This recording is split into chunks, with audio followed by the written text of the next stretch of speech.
2024. Heidi, would you please lead us in the pledge? I pledge Allegiance to the flag of the United States of America and to the republic for which it stands, one nation, under God, indivisible, with liberty and justice for all. Thank you.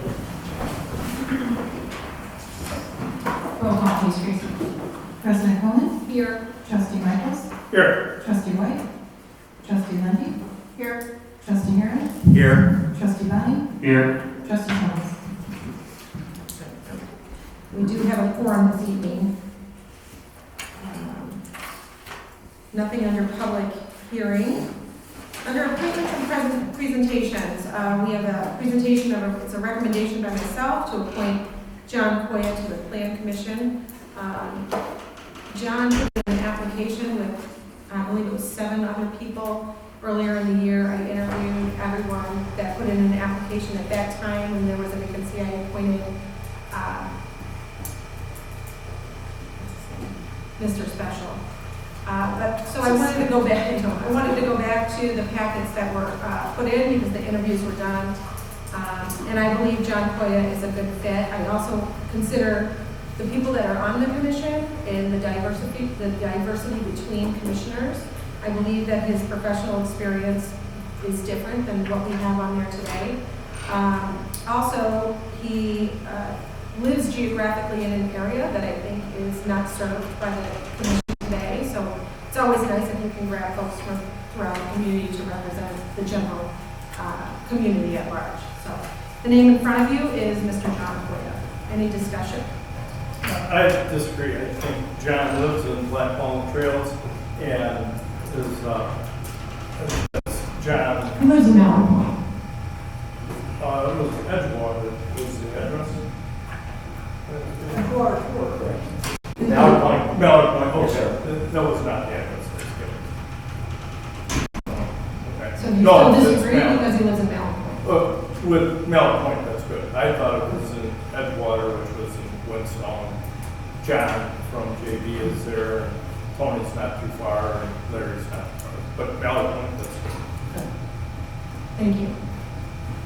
I found some things that I didn't think would be the best fit in the resume presented. I would like to have more than one option, but I understand it's you don't have to do that. I think it would have been a little bit better, maybe to dispel some ideas that a lack of transparency and have a couple to look at, and we've done that in the past, but you don't have to do that. But yes, I did find a couple of things in the resume that I didn't think would necessarily be the best fit, in my opinion. Okay. Anyone else? Yeah, I think Mallard Point, we used to have trustee Montalto down there. They've got some things going on. They've had some things going on. I think that to spread us out, I think that's a good fit, good perspective from that part of the village. Yeah, I agree as well. I think he's qualified. He's been part of the village for a long time, and I look forward to having him on the commission. I agree. Trustee Lindy would have been nice to see alternatives. Well, trustee Lindy. That's not how appointments have done under you as well. You presented to me. No, You did. I disagree. Okay, you're allowed to disagree. All right, can I get a motion to approve John Koya as presented for Plan Commission? That's right. Do I have a second? Second. I have a first and a second. Roll call, please. I have trustee Barney and a second as trustee Shomers. Roll call, please, Tracy. Or trustee. Oh, sorry. Aaron. First out of Bonnie, second out of Aaron. Trustee Bonnie? Aye. Trustee Heron? Aye. Trustee Michaels? No. Trustee Lindy? No. President Coleman? Aye. Thank you. Motion carries.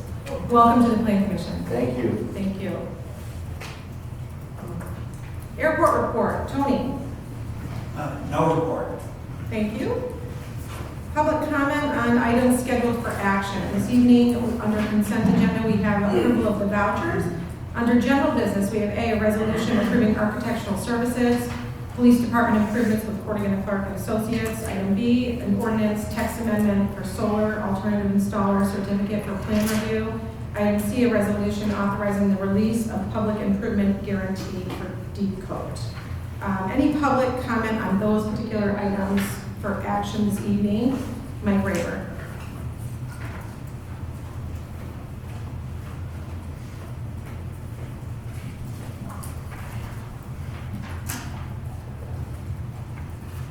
Good evening, everybody. My name is Mike Raver. I'm here to speak on the solar text amendment.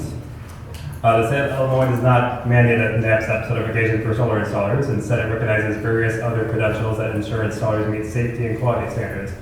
By imposing a stricter village-specific requirement, we are exceeding state guidelines, which creates unnecessary barriers for both installers and consumers. This actually leads to a reduction in consumer choice, as many qualified solar providers are being excluded. NAPSAP itself has stated that a certification should not be used as a legal requirement for working in the renewable energy field. They themselves support a more inclusive approach where different qualifications can coexist. Restricting solar panel installation to NAPSAP certified installers reduces healthy competition, which can drive up costs for consumers. With fewer providers available, residents and businesses have limited options, leading to potentially higher prices. Expanding the pool of eligible installers will encourage competitive pricing and improve access to solar installations for more households and Sugar Grove. This arbitrary limitation works against our community's interest in affordable solar energy solutions. Many non-NAPSAP certified installers are highly rated and compliant with state regulations. They often offer superior service, quality, and responsiveness. Excluding these providers only benefits a small group of certified companies, creating a monopoly-like environment that reduces innovation and flexibility in our renewable energy market. Other towns and cities across Illinois have already successfully adopted more inclusive regulations without compromising quality or safety. By broadening the certification requirements, we can foster economic development by allowing more local and regional installers to bid on projects in Sugar Grove. This will attract new businesses to the area and ultimately make solar energy more accessible and affordable for our community. Solar energy is a critical component of our village's future sustainability, and adopting a more inclusive certification process will help position Sugar Grove as a leader in supporting clean energy while driving economic growth. While the Planning Commission has cited protecting residents as a reason for maintaining the NAPSAP requirement, this approach may actually harm residents by limiting their access to a broader range of qualified, reputable installers. The state standards already ensure that solar installations meet safety and regulatory guidelines, so maintaining this additional requirement does not significantly increase protections, but does limit benefits. Aligning with state regulations and including certifications like the Illinois Commerce Commission and DG certification would still ensure safety and high standards, while also promoting affordable, sustainable energy solutions. The current NAPSAP certification requirement is restrictive, unnecessary, and costly. By aligning our solar installation regulations with those of the states, we will encourage healthy competition, support local business, and lower the cost of solar installations for residents and businesses alike. Thus make solar energy more accessible and affordable for everybody in Sugar Grove. Thank you. Becky? Nothing to add, thank you. Okay, thank you. You guys probably signed in, but Dee and John, did you want to make public comment on any items scheduled for action?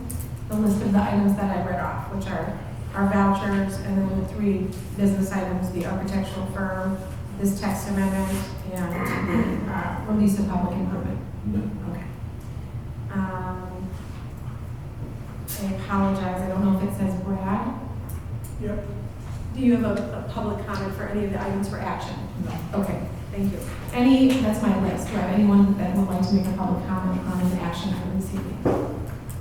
Going once, going twice, 3 times, we'll close that portion. Okay. Any requests to remove the vouchers from consent only item? Hearing none, can I get a motion to approve the consent agenda as previously stated? Thank you. Do I have a second? Second. And first I have a trustee Herron and a second I have a trustee Bonnie. Roll call, please. Trustee Herron? Aye. Trustee Bonnie? Aye. Trustee Michaels? Sure. Aye. Trustee Lindy? Aye. Thank you. Motion passes. Up next, general business resolution approving architectural services for the police department, improvements with Corrigan and Clark Associates. Scott. Thank you. This item was discussed at the August 20th village board meeting, and we reached out to Williams about the information for the CAB. The initial response was that They would be happy to share it, but then we had trouble. They wanted to check the contract. Chief, if you heard back from them, and we were having trouble connecting. So we haven't heard back. Chief made several attempts to reconnect with them, so we're still waiting to get that information back. But previously, the needs assessment and concept plans were completed. Everything that we had in the original letter of intent with Williams was completed. Staff was not comfortable moving forward with any of the concepts that were presented. And the main concern being the parameters that we were given because of our budget. Most of the concepts they provided were above budget, and the one that was at budget, we were unsure that it would meet the needs of the police department. So we were asking to hire Courtney Clark to do more in-depth concept plans to get us hopefully a better number to work from budget to move on to the next phase of the project. And happy to answer any questions. Thank you. Discussion.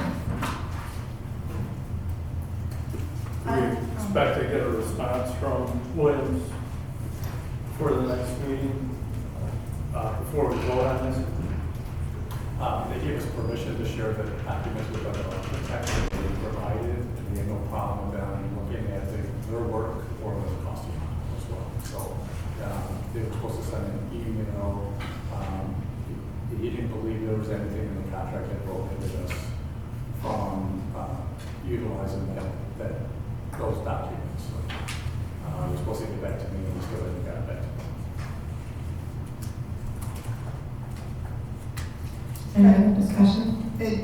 I just wanted to make sure, because the contract with Courtney Clark is project understanding and talks about that Courtney Clark will evaluate the previous data gathered and refine options as noted above. So this contract, as long as I understand it, with Courtney Clark is dependent on us making sure we get the information that we paid for Flames Architect. So we already have the information for the needs assessment. We don't have CAD drawings for them to draw, but we also don't know to what level of CAD drawings they had to do to create the concept plans. We haven't got official word on that either. The concepts were, it was in the concept stage, not in the fully design stage, so I don't know to what level they reached. But the needs assessment we have, that's our Okay, so we have the needs We assessment. do. I guess the main thing is, will Courtney and Clark have to come out and do their own as-built? Or I'm assuming that they did an as-built, otherwise they couldn't do even preliminary. Williams couldn't have unless they had someone come out and do as-built measurements and drawings. I just want to make sure that, if we can keep from having to pay for that twice, that would be good. I mean, we're already paying for everything twice. But if we could get back those CAD drawings, if Courtney and Clark doesn't have anything. Because I know they had done some slight preliminary or something before, didn't they? I don't know if I was going to say that, Chief. Sorry, they were both firms who provided our initial building layout plans, and we were able to input that into the computer systems themselves before they began the process with us. They came up with some very, very preliminary things that they could do when we went through and met with both architecture firms. So they already preloaded whatever we provided to them into their system, whatever system it is.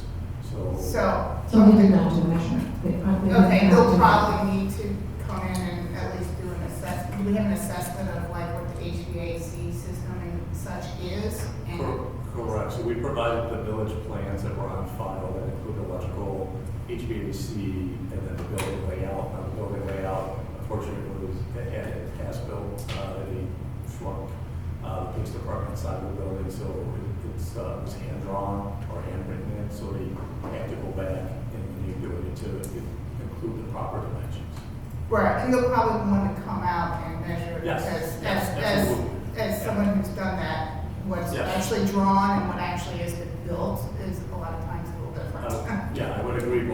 Both architecture firms would definitely want to do it themselves versus relying on another Right. architect's firm. So I think the process is flowing properly. Okay, I would be disappointed if they didn't come out and measure. No, they would need to do that Yes, because you okay. can't. And I just didn't know if Williams had come out and done that, and if they did, can we get that so we can keep Courtney and Clark? If not, then they'll have to come out and do it, I guess, so. And maybe they want to do it themselves anyway because they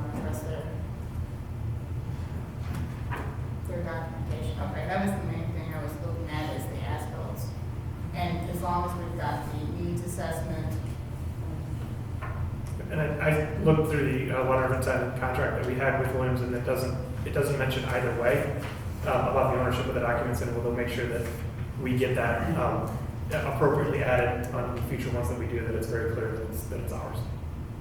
Okay. Any other discussion? Hearing none, can I get a motion to approve item A as previously stated? So moved. Thank you. Do I have a second? Second. First out of trustee Hearing, second out of trustee Bonnie. Roll call, please. Trustee Heron. Aye. Trustee Bonnie. Aye. Trustee Michaels. Aye. Trustee Lundy. Aye. Thank you. Motion passes 4-0. Up next, item B, the ordinance for the text amendment for the solar alternative installer certificate for plan review. Just as an item of clarification for the board and the public, this did come out of Plan Commission with a negative recommendation.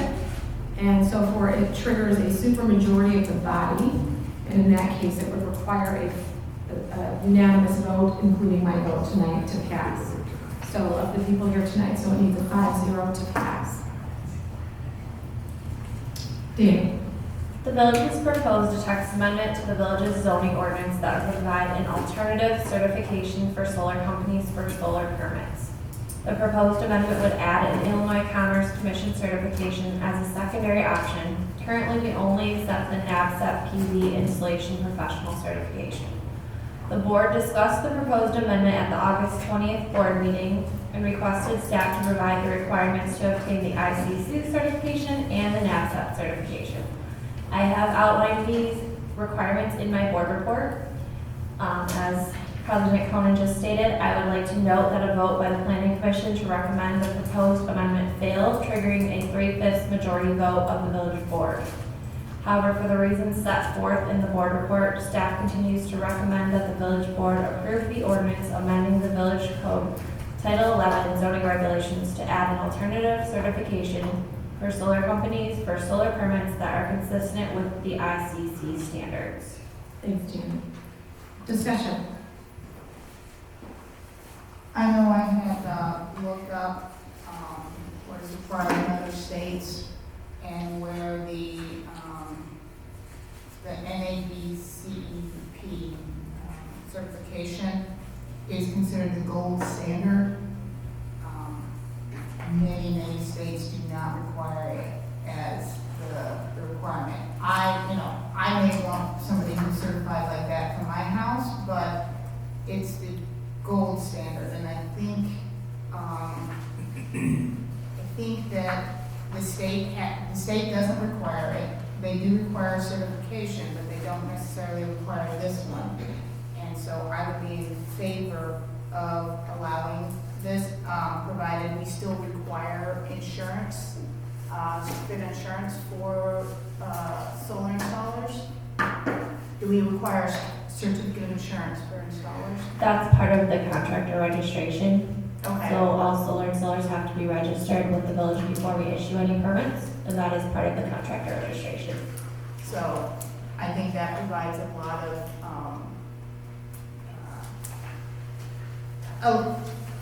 a sense of reassurance with the insurance that we require, and I think we would be hampering the green energy movement and restricting some of our residents from getting solar if we require the utmost highest standard, which, like I said, when I look, not a lot of states require that, specifically that is the only way. It has several other standards.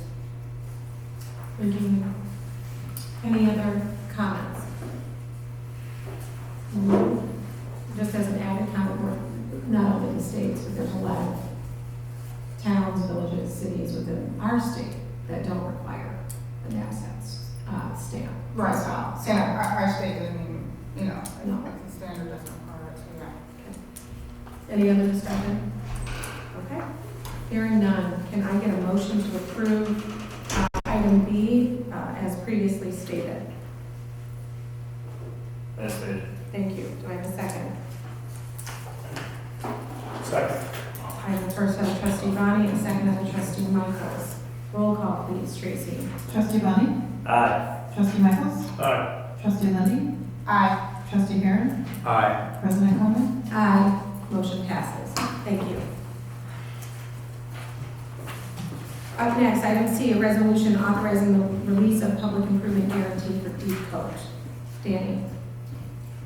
Trident Construction, the contractor for the Deep Coat building, is requesting release of the public improvement bond they provided the village when the Deep Coat building was constructed. The release of the public improvement guarantee is usually a two-step process. First, the cost of the public improvements. Second, the release of the maintenance guarantee following the 18-month warranty period. In this instance, the public improvements have been installed and operational for a couple of years. Village staff and the village engineer are of the opinion the warranty period for the public improvements have been satisfied and the entire guarantee amount can be released.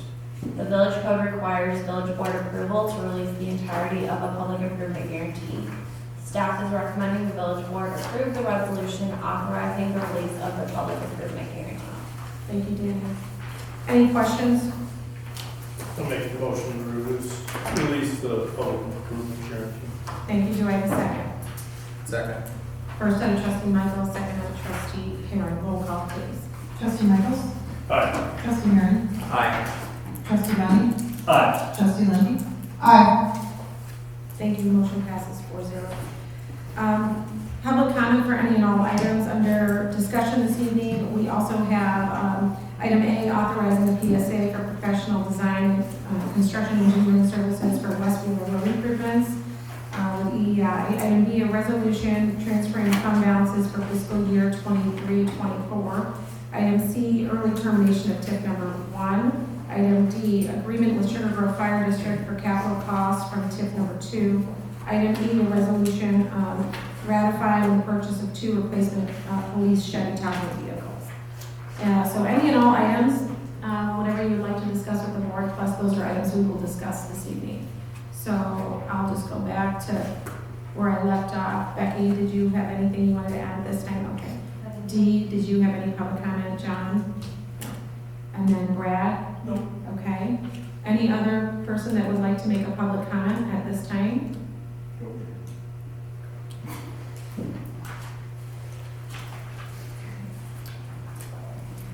Hello, Jaden Chadda. I just wanted to say, I think for appointing another planning commissioner, and that, great job, congratulations.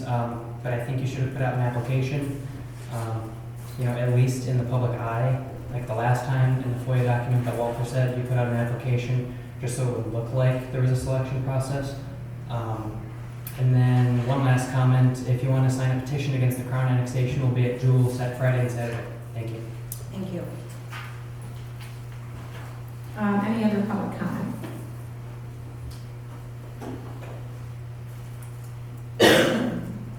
Hi, my name is Dale Essling, and I just want to say it's great that you guys annexed this property because now my property is contiguous, and I'll be looking to get annexation. I'll be looking for some zoning, some PDD zoning, and some 38 variances. And I drank Pepsi again today, went out and relieved myself in the field, so I definitely have runoff. So I'll be needing a TIF too. Thank you. Any other public comment? Going once? Going twice? We will close that portion. Thank you. Up next, under discussion, authorizing PSA for professional design and construction engineering services for West Wheeler. Brad. Good evening. Staff was asked to look for any qualifying projects within TIF 1 and see if the village board would like to allocate any funds from that TIF. West Wheeler is the only road within the village that has never been paved to asphalt. To this day, it remains tar and chip. The current conditions make it very difficult to maintain throughout the year, especially in the winter months. West Wheeler was designed as a detour during the construction of the Donovan Road Bridge, and when Illinois Route 30, Illinois 30 will be widening. The project begins West Wheeler will be a possible detour route during that construction, which will greatly increase the traffic. So in front of you is a proposal from EEI for the design, construction, engineering for the amount of $33,000. They estimate the cost of the project for construction at like $275,000. Questions for Brad? What's going on with East Wheeler Road? That's, yeah, with the Canadian Council on Energy funding, we actually moved that project up hopefully this year. I'll know more. Oh, so it could almost be coordinated at the same time? Possibly. But it'd be separate because it'd be sewer state. Sure. Similar time frame. Our target for this would be spring. And there is a small bridge, are we? That is it's not a bridge, it's actually a culvert. Oh. It was an old cattle crossing, and then it was filled in and they put a culvert in there. Oh. That, 3 years ago, I think. So that'd be, oh, it was recently? We did it, yeah. Oh. Village staff did it because it was failing, so we replaced it. Oh. Yeah. Any of the culverts at the entrances, the driveways, which there's only 2, we would probably replace those just because we pay up for the right way. Oh, great. I don't anticipate any drainage problems or breaking any ditches because it's very flat out there. Yeah. Thanks. Okay.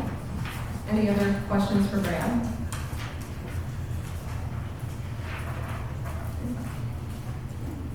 Okay, hearing none, can I ask that you just bring back for general business for next week? Thank you. Up next, resolution transferring fund balance from fiscal year 23-24. I'm going to ask that Matt will stay in his seat so he can be looking at his computer, if that's okay with everybody. So, Matt, you have the floor. So each year, as we're moving on our process, we have been having the draft financials ahead of time to discuss with the board if there is any surplus within the funds. If we want to make a transfer to any other capital fund to fund any projects, we can do that, which will be retroactive to the last audit. So we currently have the draft audit for the 23-24 year. And we looked at the general fund first, and the general fund shows a surplus of $518,541, of which $480,000 of that is actually unrestricted fund balance. That goes into your policy for your reserves of the 25%. The water unrestricted surplus was $225,000 for the year. The general fund projected surplus at the time of the 24-25 was $111,000. With this current unrestricted surplus, it brings our fund reserve balance to $2.28 million, which is 30.96% of our fund reserve. Our policy currently is 25%. If we're looking at that on a 24-25 operating budget basis, that's $1.862 million, is 25% of our current general operating expenses, leaving in excess of $443,000, or roughly 5.96 above that balance. Looking at the 23-24 water fund, it was projected at $13,000 surplus. With the unrestricted surplus that was in the audit, it brings our fund balance to $1.189 million, or 30.27. For the 25% policy of operating expenses, it's in excess of $218,900, or 5.27%. We are looking at both the general fund and water fund having a surplus, and also having capital needs. So the staff recommendation to leave a little cushion above that 25% in the general fund is a $380,000 surplus. That leaves roughly $64,000 above our reserve balance. If that were to be the case for the board, we would still show a surplus in the general fund of $138,000, of which $100,000 is unrestricted fund balance and would not negatively affect the general fund bottom line. The recommendation is to make this transfer to the general fund, general capital projects fund for future police department upgrades and improvements and or village hall uses. As discussed at a previous board meeting, the police department upgrades and improvements with construction costs are coming in much higher over the budget we originally anticipated. To have the ability to not have to do any type of debt or bonding, we would utilize these funds that are being transferred annually to pay for the upgrades with cash, and then to be able to cover these increased costs. So, is there any questions or comments that we want to talk through on the general fund side before we move to the water? Does everybody agree to move the $380,000 to capital projects? Trustee Lindy? Yes. Okay. There was a laundry list of items that the staff took out of the budget, and was there any talk of putting those back in or using part of the surplus to pay for those items? So this surplus actually will be retro back to last year, and since they were moved out of this year's budget, we can't really, you can use fund balance to fund those, but those would be something we discussed at the 6 month to discuss the items we removed to add them back in, or essentially what this would be doing is if you purchase stuff and use stuff you took out of this fiscal year, we can't backdate it to the end of April 30th. So this is really talking about the end of last fiscal year.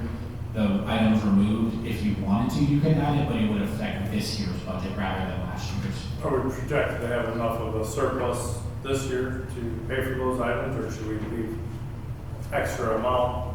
I haven't done any analysis yet because we're only 4.5 months in, but we are projected because the grocery tax was not eliminated. We eliminated it at the time. So we are anticipating our revenues to be higher than we expected because that grocery tax was not eliminated for our fiscal year. Okay, you could look into it before next meeting, just see if we should leave a little extra, because it wasn't much. I don't think the items that we took out. Yeah, that actual items was maybe 50,000, 50 to That's what 60. I'm So saying. yeah, I can look and kind of get a rough estimate of projecting our revenues, but mainly because we are not eliminating the grocery tax, we should be able to still fund those when we discuss it at the 6 month. Okay, can you just clarify though? So if we did use any funds that were here, we're basically using reserve funds to fund our 6 month project list that's been kicked, that was not approved in budget time. We anticipate that we're going to have revenue from the grocery tax to cover some of those items if the board so chooses out of that revenue stream. But this is just pushing this to capital, because if you don't push it to capital, you're just taking your reserves in general to fund things that are not budgeted. Yes. Otherwise, using your revenue that we anticipate that we will have because of the grocery tax to hit those list of items at the 6 month. Yeah, this is really a discussion to fund capital and really fund your reserve balances in your capital fund for future projects rather than kind of your annual operating stuff. But yes, we have looked at the grocery tax since that is not being eliminated this year, being able to refund those items that we did remove if the board wanted to, and that will be something that we discuss at the 6 month and then come back for approval if needed with resolutions for those items. So this is really affecting last year, and it really can only affect the fund balance if we're purchasing things. It's all in the current fiscal year. Thank you, Matt. So I think we're ready for the water fund. Okay, so then the water fund, as we're talking through, we are recommending a transfer of $200,000 of excess unrestricted fund balance, and that transfers to the water capital fund for future CIP uses. This would still have a surplus of $25,000 in the water fund, with an excess of unrestricted of about $18,916. After these transfers, the general fund would be roughly at 25.86 fund balance reserve, and then water fund would be at 25.06. And then a little bit extra, there's two attachments that are part of the board report. The first one is our general capital projects fund, and this shows you what we're anticipating as far as expenses. I know it is a smaller thing, but I can go it up if needed, but this kind of gives you an idea of where our funds are going and with the transfers. This would affect the general fund transfer.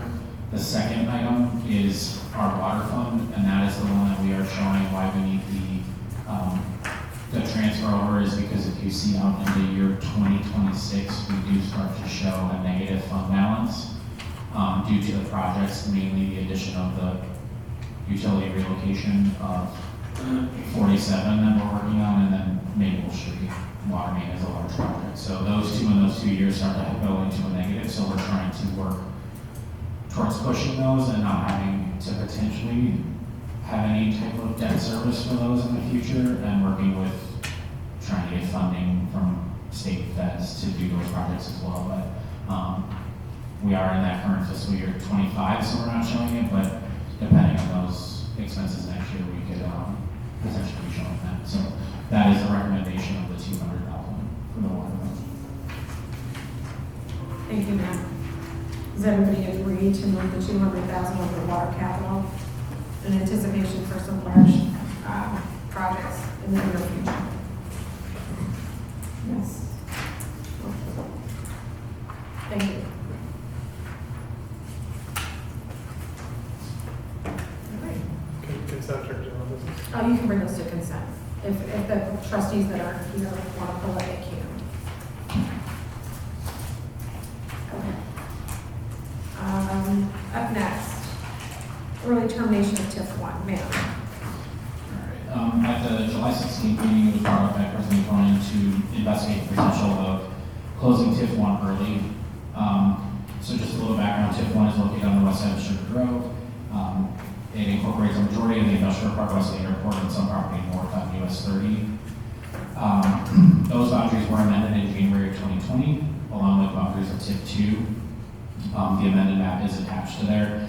This TIF was designated in January of 2012 with a 23-year expiration of 2035, collected in 2036. I also attached the redevelopment plan and program that was conducted by TESCA back then and approved to create that TIF. In the original boundaries that were incorporated were about 305 total acres, with 12 of those declared as undevelopable. With the amendment in 2020, there were parcels that were actually removed from TIF 1 and added to TIF 2 boundaries. This amendment incorporates now about 250 acres, still has about 12 undevelopable. The next item is going through the redevelopment plan. It does state the goals of the village for this TIF. It's coordinated rather than piecemeal basis to ensure that land use, access, and circulation, parking, public services, and urban design are functionally integrated.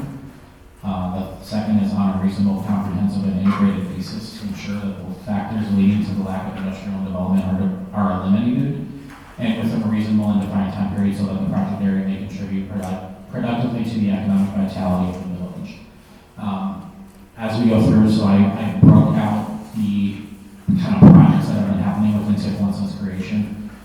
Basically, over the first 3 to 4 years, the village of Sugar Grove partnered with IDOT on the Route 30 Dugan Road project with patching and resurfacing from 30 to the south village limits and repayment of pavement rehabilitation of Dugan Road from 30 to the north of the village limits. In 2018, 2019, the village worked with Deconstruction to repave Airport Drive. In 19 and 20, worked with Sark and Sun Trenching to complete the repaving of Bucktail. 2021, the village did enter into a redevelopment agreement with Metronet Fiber for improvements to their lot as a newly relocated business within that district. And that was the year that we contracted with EEI to start the feasibility of the sanitary sewer extension out west. And then we started surplusing funds. That was the first year we surplused out of TIF 1 $50,000. As we continue through 21-22 was the completion of the feasibility study with EEI, another $50,000 surplus. And then in fiscal year 22-23, 23-24, just 2 surpluses of $1 million and $200,000 respectively in those fiscal years. So the current anticipated cash balance at the end of TIF 1 on December 31st of 24, which includes all current budgeted items as well as the discussion on the Westfield Road paving. Will leave roughly about $1 million remaining in excess funds. Staff has been working into economic development projects within that TIF that will require assistance to complete. Outside of those projects, there are no additional projects identified by staff to be completed. Talking with our TIF council, the village does have the ability to earmark the remaining funds as at the end of the year and then close the TIF effective December 31st of 2024. This would allow the village to continue working on the economic development projects within the existing increment in the fund, but it would terminate the TIF and not collect any further TIF funds, releasing the property taxes back to the full EAV for all the taxing districts. So if the village board did decide to move forward with this, we would work on determining the exact dollar amount earmarked. That would be part of the ordinance and resolution that would come forward. And with any remaining funds after that being declared a surplus if there were any to remain. Thank you. Any discussion? You can see that TIF has a many projects. There are two, like Matt said, there's two projects that Michael has been working on, redevelopment projects in the TIF, in this particular TIF. And so the idea of terminating but holding back, so terminating the TIF as the end of the year so the dollars can flow next year. And anything that is not spent in that TIF district then ultimately gets surplused out. So if whatever the projects that are worked on that have to come back into the front of this board as well for a redevelopment agreement, and you would, whatever if you so choose to have a redevelopment agreement on the projects that Michael would bring forward, then, you could approve that here. Anything left does get surplus back, but at least it stops collecting. And I just forgot to mention, for this to happen, the notice has to go to all taxing districts by November 1st. So board approval would then trigger notification to all the taxing districts, because that allows them to then capture that EAV for next year's tax levy at that time. So by November 1st, we would have to let all taxing districts know that we are in the process of doing that. So our plan would be discussed this evening and then bring it back at our next meeting for approval. Yeah. The primary purpose of this TIF was to run sewer to that property, so it could be expanded, and since it would limit growth to the east, it doesn't make any sense. So, it's a good idea. Thank you. Any other comments? That was my understanding as well, and I think ending it now, soon, right away, great idea. Perfect. Do we have a breakdown of what's going to be distributed back to the taxing bodies anywhere that I missed that? That's just not in there as an attachment. It did break down, I can't send out, so we've done surplus checks, again, it all based on taxing rates. So it's all based on the surplus checks, we don't really have an exact on that. But when you're kind of looking at it, the tax extension attachments at the back show kind of what the taxes are that extended in each TIF. So based on their portions, they would be able to see from the TIF roughly how much, if it's 500,000, so it's roughly about 512, I think 516 is how much is in that TIF increment. It would be their portion of that, depending. And TIF 1 does have two schools in there, in that one. So it is a 70% attainment on that one. They are pretty evenly split. But I don't have percentages. The county handles those. Even when we surplus funds, it's sent to the county and they do all the calculations because it's really based on parcel. Okay, thank you.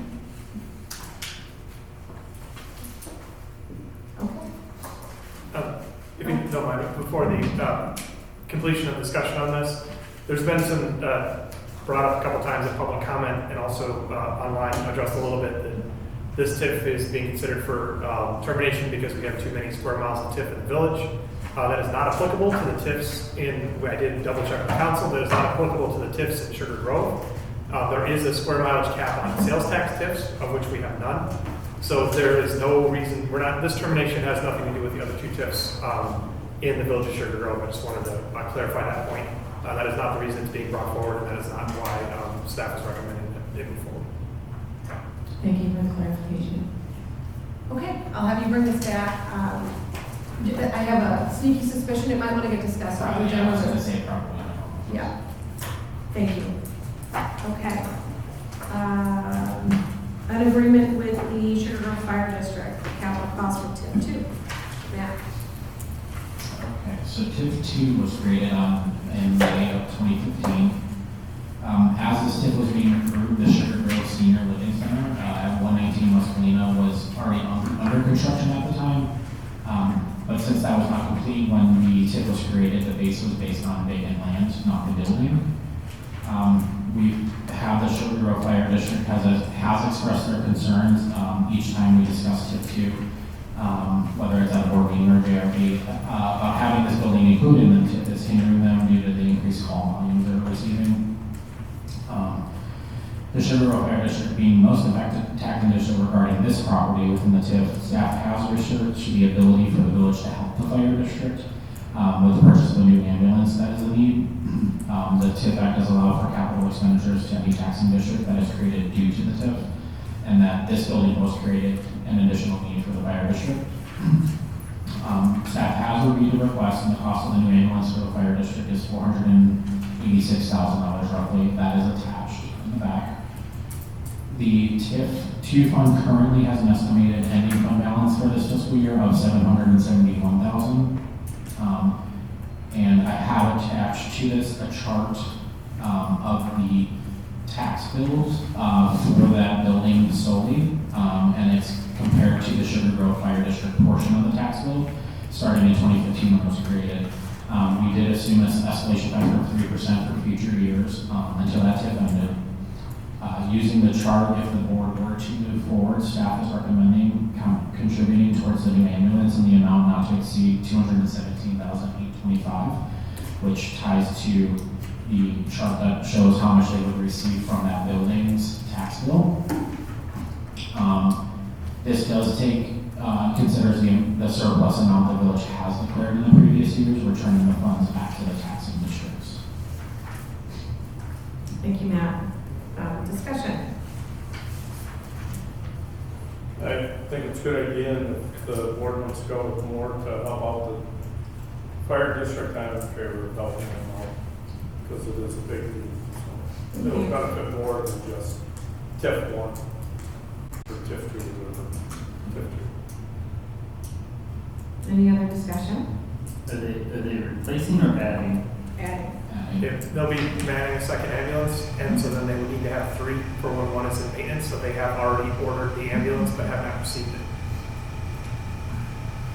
I think this is a good idea. Absolutely. Thank you.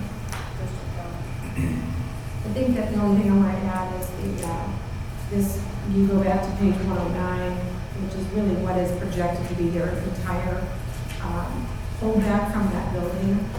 And I think that's an appropriate amount of money considering that we do have some capital infrastructure projects that are within the TIF district that we also have. I'm hopeful that we get the developer to do that frontage piece on 42nd and Galena. And there was a redevelopment agreement that was approved by the board. So we're still hoping that project moves forward. With the termination of TIF 1, we will not be able to borrow money from TIF 1 for infrastructure needs within TIF 2. So with that going away, we will need some money out of this one TIF district to complete the infrastructure projects that need to be done on that parcel, or to help that parcel actually activate with sanitary that has to go to the east. So I would be in favor of the $217,000, so that the village had discretionary funds to use as we've already approved an agreement on that property. I agree. I talked to Chief 2 weeks ago. He said it was a struggle to get anything in the past, so I think that this out of the TIF, I think is a good gesture to them. Thank you. I'm good as it is, 217. Thank you. Matt, if you could bring that back for general as well.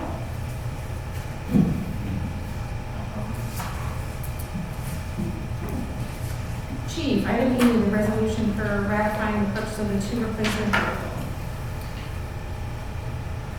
So this seems to come quite often for us, and just as a reminder, back at during the budget discussions, capital improvements includes the replacement of vehicles. The village board approved the offers for the approved 2 of our police squad cars that were replaced this year. And as a reminder, a little bit over a year ago, we got pre-authorization from the village board. So when the opening for new squad cars opened up, you guys gave me the authorization to go ahead and place those 2 squad cars. This year I missed the window with everything going on, so the window did open up last week on September 9th. Miles Chevrolet received notification from GM to go ahead and process all the vehicle orders for the Tahoes. Last year, only 100 Chevy Tahoes were authorized from GM. That goes to all the taxing bodies for police departments and fire departments and other types of municipal services. So the competition to order these vehicles is it's first come, first served. So they released it, they put the order out and asked us to go ahead and place an order. So we temporarily have a hold on 2 vehicles. We're not 100% sure that we're one of whatever is going to be accepted yet, because Miles Chevrolet still has to turn in everybody in the state of Illinois that places orders with them, and they'll see who gets filled. So I'm here to get ratification to continue to move forward with the purchase of the 2 2025 Chevy Tahoes as part of our normal replacement process. Thank you, Chief. Any questions? Does Ford still make, They do.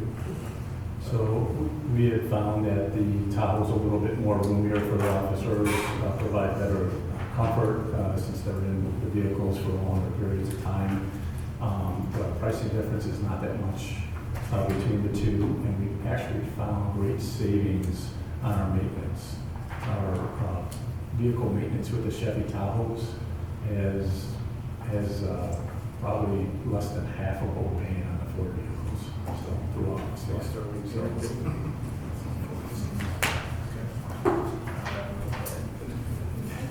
What are the vehicles that are replacing? How are they? It's a 2018 Ford Police Interceptor and a 2019, I believe. So we anticipate, just like last year's order, we placed, we got authorization in August, we placed the order in September. They came in 2 weeks ago. So it actually came in after the budget year ended. So we anticipate, hopefully we'll get it before the end of April, but we may kick into May. Any other questions or discussion? Okay, it is a budgeted item. Thank you. Glad you were able to get on the list. Sorry that you didn't have an opportunity to bring it from No, one that's, person. yeah, I'm just glad that we saw the email in time, because we knew everyone in the state was scrambling to get authorization to get it. Thanks, Thank you. Matt. That, you can go ahead and bring that back for consent as well. Thank you. Okay, that concludes our discussion items this evening. Staff reports. Scott. Thank you. My staff report's in your packet. I also have a statement I wanted to read off, if you don't mind. Good evening. I wanted to make the board aware of some misconceptions that appear to have been arisen regarding the recent annexation of the Crown property. Because this information has been posted directly to the village's Facebook page by one or more members of the public, I believe it's necessary to provide a clarification. Specifically, members of the community have apparently been advised or under the perception that by circulating a petition and obtaining a certain number of signatures, the Crown annexation will be placed on the ballot for referendum. However, the annexation of the Crown property was a voluntary annexation, which means 100% of the property's ownership saw annexation, and the owner and the village mutually agreed upon the annexation. There are no electors residing on the annexed property. This section of municipal code governing a voluntary annexation does not provide for a referendum. That is a process reserved for other types of annexations contained in the municipal code and which are not applicable here. However, without anything actually has been filed, it's difficult to provide any further assessment. However, to reiterate, the village does not believe that the municipal code provides for any legal basis for a referendum in the case of a voluntary annexation. Happy to answer any questions. Thank you, Scott. I just have my simple question, I guess that'll get burning here is, so obviously the public, there are members of the public that are under the understanding, because it was put on our Facebook page, and I think we're gonna have another discussion about comments again on our Facebook page, because our page should be a page of factual information that the village puts out. And people right now can put out information on our page and we can't take anything down, right? So First Amendment rights, but when they put out bad information and we don't agree with it, and we don't have that mechanism to agree with them, it looks like we did, because we haven't put out a statement. So that's a future discussion, but regarding this in particular, is it appropriate to put it on our website to let, and what is your feeling? I mean, can you make a judgment call on that? It sounds like that last sentence that you said is that you have to wait for something to come into you. Is that not correct? Well, it's hard to comment on something that you haven't seen. Okay. But based upon the nature of the postings, it appears that there's some confusion about the referendum process by which is provided in the municipal code, that referendum process does not apply to a voluntary annexation in which 100% of the owners of 100% of the property participated. So, but still, I don't know if it would be appropriate to comment on something that has not been presented. Based upon the comments, we cannot find any validation for any basis for any kind of referendum that would apply to this annexation. So it's really a matter of policy as to whether or not the village officially engages in response to public comments that are posted. If you believe that it does help alleviate confusion, that was read at a public meeting. There's no reason not to post it.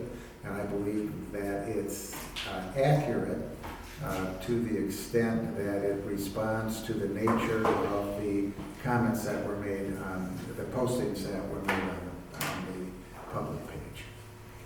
Thank you. Any questions or comments out of the board regarding that? I mean, our job is to put out accurate information and not leave the public off on a wild goose chase, so to speak. So I would like the village to put the information that Scott read, which is, I imagine you got it working with Laura or yourself. Right. We discussed that. We looked at the statute. But again, it was you have to make certain presumptions as to what this, we did not see a petition. We did not see, nothing has been filed. The question then becomes what happens to a petition if it is presented. Then the election code is implicated. So if somebody brings a petition to the election official, then there's a question of what is done with that. So there's a lot of moving parts, that we would need to which we would need to respond. Okay, I guess I go back to the original question though. The elected residents of the voting residents of Sugar Grove overturn an annexation, a voluntary annexation, not a forced annexation, a voluntary annexation by referendum? There is no provision in the municipal code that would call for that, and so the answer to that would be no. That no referendum could affect the result of what the board has undertaken, what Sugar Grove has done to date with regard to that annexation. That annexation is final and cannot be affected by a referendum. There's no provision in the code for doing so. Thank you. So I would ask the board to support putting out information that is accurate in light of the fact that our page was used to share misinformation. Well, they must have some legal opinion that believes that a petition can be filed and can cause this to go to referendum. So until we know for certain, I think they are due their right to make public comment. We could post Scott's comments, but that's what I'm suggesting. That's what I'm suggesting. Anything off. No. We're not taking. We can't take comments down. We would never take a comment down. It's just we don't typically. Staff doesn't typically respond to public comments as a policy. You're not getting in a discussion with the public on our Facebook page. One, they don't have time to do that. They don't moderate that page that way. But this is a response to folks using our page, and in light of what our attorneys are saying is misinformation. They absolutely have the right to go collect signatures. I wouldn't call it misinformation. I would okay. No, I don't. We don't know what they're doing or what their motivation is, but apparently there's been a lot of questions that have been addressed that may or may not need to be clarified on the page. Really, it's an issue of what your policy is going to be with with determining under what circumstances you respond to comments that are posted on the page. I think the general policy is a good one, which is you debate public issues in this forum, not on an official page, because that gives the opinion that you're taking some action with regard to public public sentiment. So, but where there is some confusion, you know, it may or may not be advisable to post a statement, and I think it has to. It's really a policy decision as to whether or not that becomes in some way disruptive to the administration, having that information out there without a comment made on it. But it's really the policy of whether or not you're going to get into a debate with the public. I don't think anybody wants to get into a debate. The way I perceive it is when things go on a governmental page and it lacks a response, it leads you to believe that that is accurate information. So to your point, Trustee Michaels, we don't know what their petition says, if they have a petition. So we can't really address it, but in general, what they're saying is the annexation that was done with the Crown Community Development of Sugar Grove LLC was a voluntary annexation and agreed to by this board. So I think your comment, you know, and I don't want to make you read it again, but was there a point in there that said, we understand we don't know what you have, but is our understanding what the village did can't be undone by referendum? Yeah, it's specifically saying this is what we did and this is what can and cannot happen to the process that we undertook. There could be something else happening, and we're just because we don't have the details, but we know for certain that we can say there is no provision for what we did. That's something we can say with certainty, and that's all we're looking to say. We're not looking to combat anything that's happening or saying something should or shouldn't happen or people should or shouldn't engage. It's just a matter of if there's somebody in the public wondering about that, they keep hearing about this, we just want to make it clear that this is how this works. So is that, I'm assuming what you were looking up was, I guess it's the municipal code under annexation, under Right. Article 7? Under Article 7.1, yes. 7.1, Yeah. probably, yeah, okay. So Yeah, that there's- paragraph that it's looking at, you're saying all of those are just for Where there is an annexation for which a petition is addressed to the court, okay, then there's a process by which either the municipality can call for a referendum or electors of the affected property can call for a referendum. And the by affected petition. property is Crown. But that's where there is an involuntary annexation. Okay, it does not apply to the process where a property owner, the owner of 100% of the affected property and the village come to an agreement with regard to that annexation. I mean, it just makes common sense, too. I mean, if you own a property and the owner wants to annex in, then if this was always a thing, then nothing would ever have been annexed in if the neighbors or people didn't like it throughout this whole entire state. So just common sense prevails in the fact that this is being read and interpreted the wrong way. So I agree with putting something out. I think when we sit by idly and say nothing, we've done that for practically 2 years now. And I think it's time that we start putting our facts out. They put what they believe is their facts out. I think we as a village owe it to our residents to put facts out.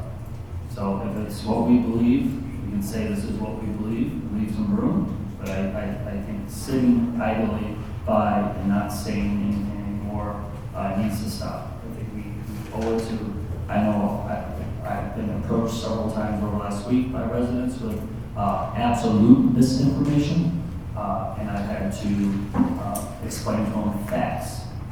And they say, well, where are these facts? Well, all over the 8,000 page binder that's online. And people, unfortunately, don't have time to do that, to go through it. So I think that we owe it to our residents to prove to them that some of this information is just factually incorrect, and wrong, and lies. So I push that the village, we have counsel, we pay our attorneys, we should look up to them, we should listen to them. If we feel that they're not providing us with the correct information, then I think maybe we can get a second opinion. But we've worked well with our attorneys, and I wholeheartedly agree with their statements and their interpretations of this. And I would like to stand behind them, and continue forward, and put out the right factual information, and make sure people understand that there's not just this one side to all this anymore. Thank you. Thank you for your comments.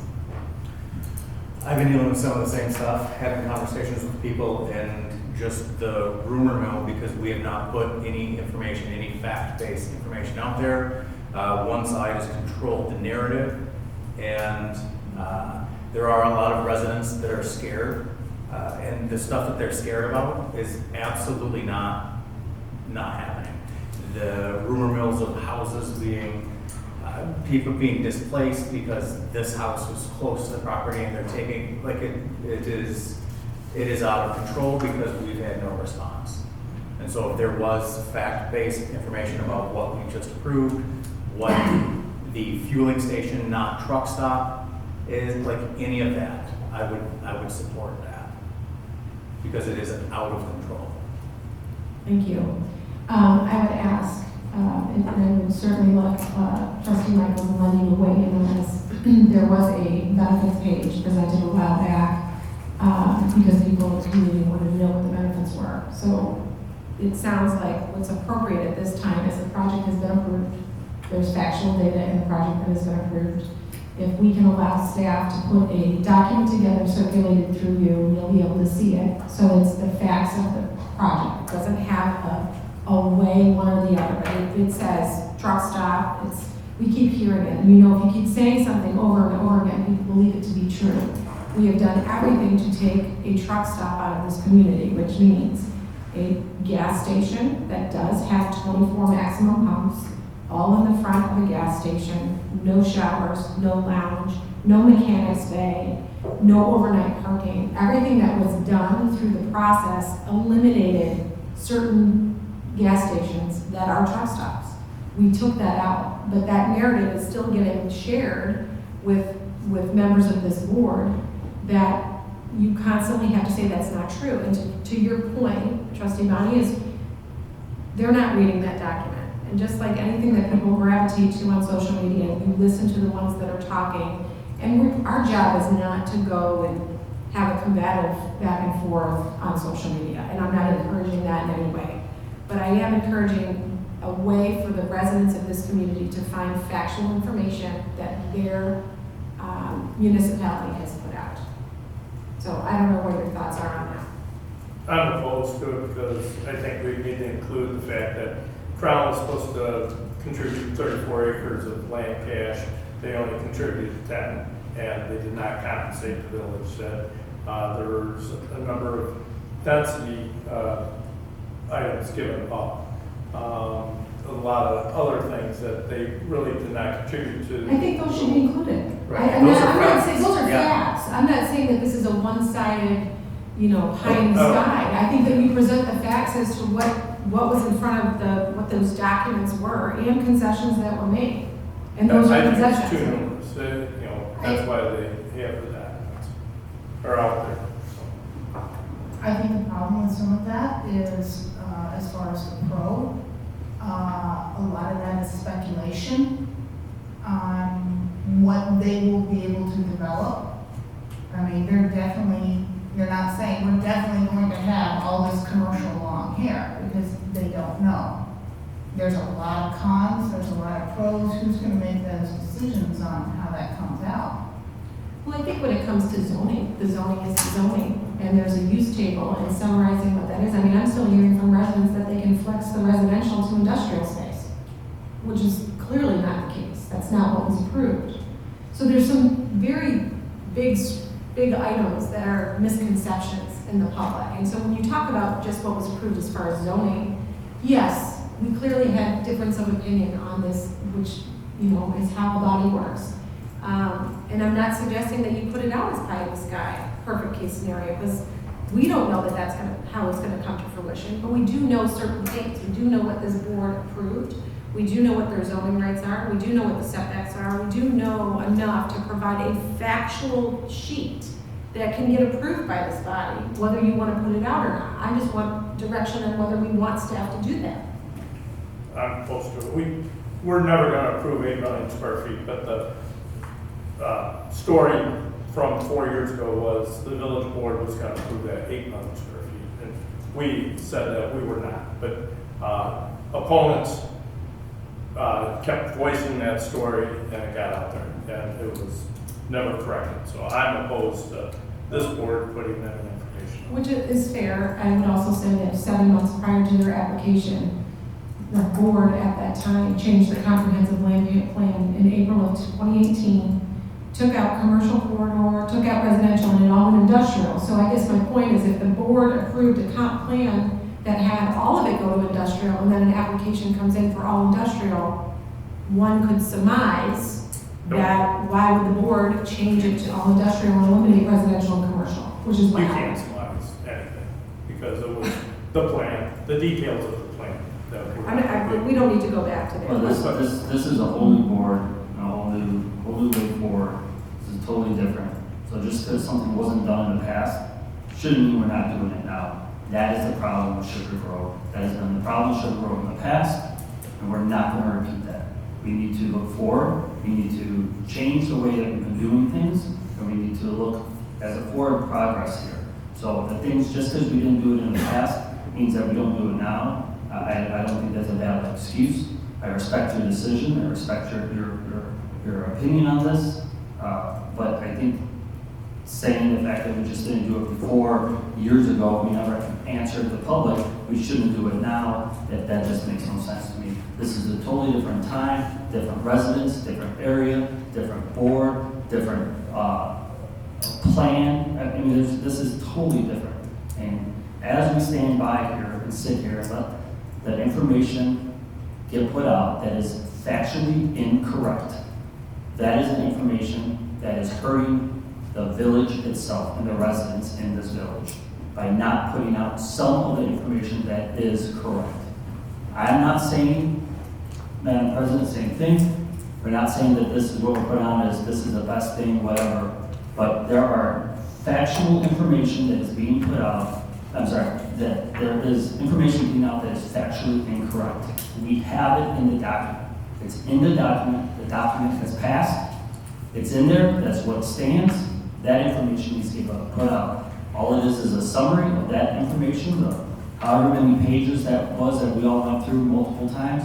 That's information. I'm not saying that we put out things that we have opinion based on, but when somebody says the trucks are going to line up on CV Road all night long, we put it in there that they can't queue. That's in there. That's factual. You know, we have factual things in there as well with the what was allowed. What we, you know, somebody said, well, they're putting. Somebody called me this week, was upset about putting a chemical storage warehouse. That is factually incorrect.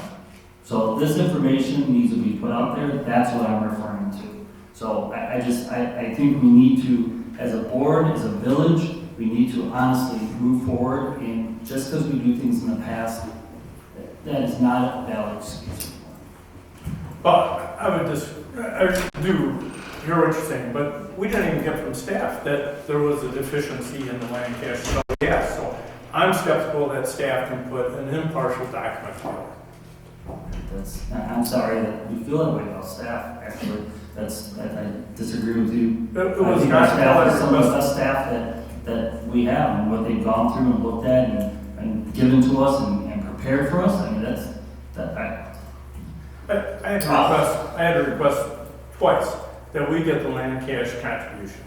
And those were never provided, and they should have been provided in staff's report up front, that there was a deficiency, that this is what it is, Crown is asking for an exception. We did not get that information. We're not getting total density for the whole property. There's a lot of things. So you know, the fact that we're giving rebates or discounting the building fees. That was not brought up, what a current building fee is versus what's going on. So again, I'm skeptical that staff can put together an impartial document. The fact that that's something maybe around, so, but in my mind, it doesn't matter what was done before, what's not, because what was passed is the actual facts that are in that paper. So whatever happened before, whatever wasn't given to you, or whatever wasn't described to you in the past, then it doesn't really matter as much, because all we're putting out is what is passed in that packet that we approved last Tuesday night. Then post those documents. If you want to post those documents, but I would not like staff to put a summary together, post all the staff. I'm sorry that you feel that way about our staff, because I feel like we have the best staff in the area. And I don't think that anybody that works for this village is doing anything to be deceitful to our board. They are providing the information that is, one, asked of them. Two, they've been working for over 2 years with this developer. If there was a question, and any time there's a question of a member that sits on this board, they have access to our staff. And their job is to provide you information. So if you're requesting something and they're not giving it to you, that's a problem. But if there is something that is missing from a document because they're working on a 7,000-page document, and well, that's different. So it's nothing left off intentional. I don't believe that about one person that works for this village. I think we have the best staff in the area, hands down. The fact that we were not providing cash contributions, and there was just more or less an asterisk that Crown is requesting deferral from our policy on land cash, and no comparison was done to what was required and what was being given. It was given to you before a vote, though. It was given to you before a vote. After 2 requests, and it was a last minute request, because it should have been provided in a staff's report early on, that this was something that was out of the norm. Okay, so you received documents at the beginning of July. No, I did not receive this till. They were public documents July 12th. And my point is, if you felt like something was missing, and you felt like you got it last minute, I'm telling you that they are not deceitful people, and you can disagree with me on that, but they did everything in their power to provide us with the most information throughout this entire process. Okay, I had to request that twice, and there's no chart showing what current building fees are versus the building fees that were being requested, and that was also requested from staff, and we did not get that. So Well, I have some examples. Okay, that's fine. We've talked about building permit fees ad nauseum every single year when we lock it in at budget time.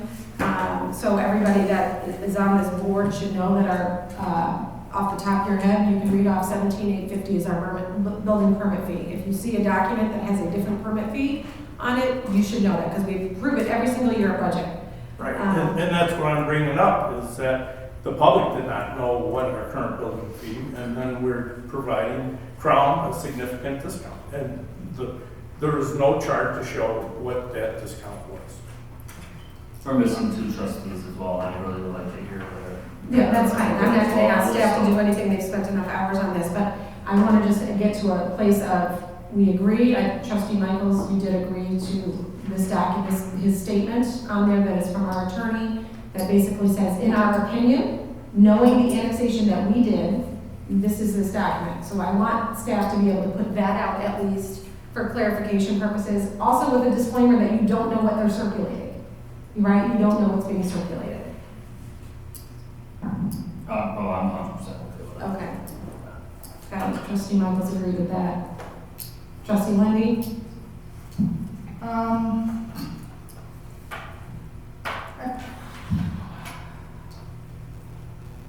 I think it's difficult to make a statement on if you don't know what's being up there, so it's like you're defending against something you don't know what it is. We're defending against what we did, what our annexation is, and what the village board approved. That's what we're saying. We're speaking to what the single property owner voluntarily annexing to this village in a village that accepted that.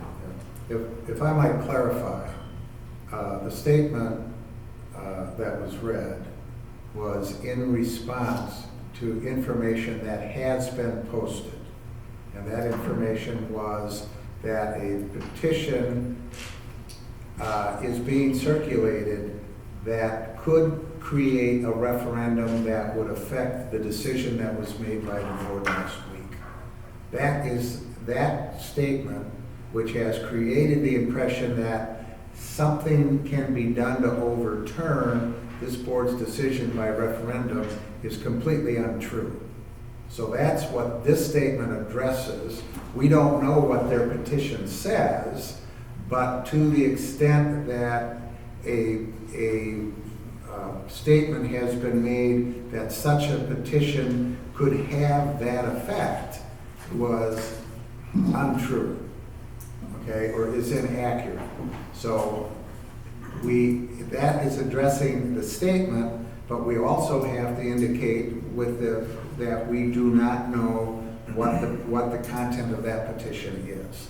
But we do know that to the extent that an assertion has been made that a decision of this board with regard to a voluntary annexation can be overturned by referendum is completely untrue. So that statement is factually appropriate, but we do also want to indicate that we do not know what their petition is circulating. But the suggestion that some petition is circulating that will have that effect, that cannot happen. I mean, there's no legal provision for that to occur. So, I was just curious, so the legal provision that does talk about the referendum, Yes. which I know what section it is here and everything, so that is only for Involuntary annexations. involuntary annexations. Right. Where there are electors living on the property. Where there are electors on the property. Can we give a practical example? And my practical example is Pressbury. It's unincorporated. You have electors living and residing in that area. Yes. So if we wanted to annex Yes. Pressbury into the village of Sugar Grove, Right. they could force that to referendum Yes. with a petition. Yes. Yes. This is one property owner who voluntarily annexed to this municipality. Yeah. So the annexation, and you're correct, it's Article 7 of the municipal code, has various criteria which would permit a village to create an annexation, okay? Yes. Certain things, if you're adjacent to a canal, for instance, if you're adjacent to a railroad, if you are contiguous on, and the frontage, who lives on the frontage of the annex period. So it takes all of those circumstances into account and creates processes for annexing property under those conditions. One of the conditions for which annexation can occur is a voluntary annexation where the property qualifies for annexation in terms of its location, there being no electors on the property, and it is being annexed with the consent of the owner of 100% of the property involved. That is a process that is independent of the various other circumstances under which an annexation can occur.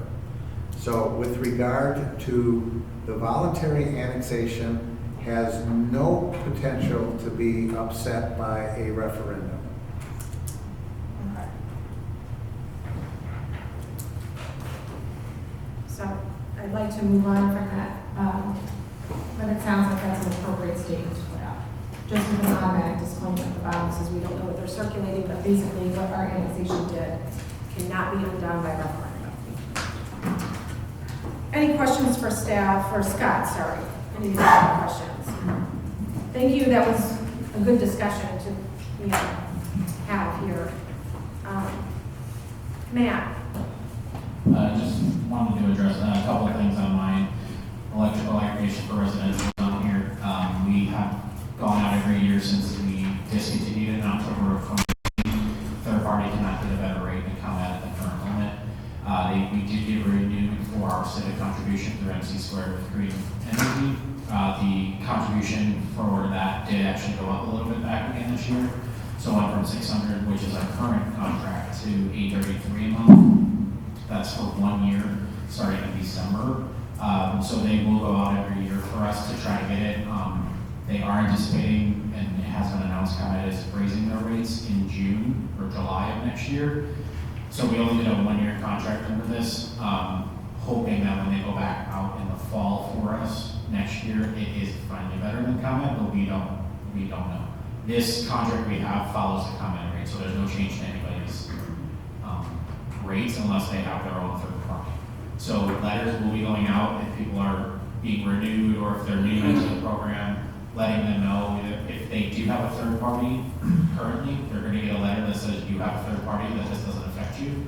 So there are letters that are going to go out in the next probably month, probably towards the middle end of October will go out. In case you do hear it, there is phone numbers in the letters to the electrical aggregation company, to MC Squared. The village doesn't have that information. If they want to opt out or opt in, they call them.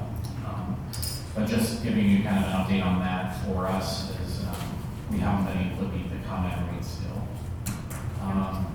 Second item is the copiers for our RFP that we went out to actually will be delivered tomorrow, and then we'll schedule installation for that once they are on site. We'll schedule that and coordinate with their client, our IT, and ComEd to make sure that once they're installed, everyone has access. That's great. Looking forward to that. I'm sure staff is looking forward to not folding anything in the future. Any questions for Matt? Danny? I have nothing to add. Okay. And just so this board is aware, planning and zoning for tomorrow, I believe that unfortunately the Fine Homes application will not be heard now, will not be heard by Planning Commission because they didn't do their certified mail correctly. So, no, they will still meet. There, I believe Lennar is coming in front of them tomorrow. The Ryan Homes application public hearing won't happen because they didn't do that correctly. Okay. Any questions for Danny? I'm sorry. Hearing none. Chief? I have no additional, didn't answer any questions. Is that your new squad? Yes. One of them, there's two of them, so yes. Okay. I was like, ooh, switching over to black. I was like, oh, must be yes.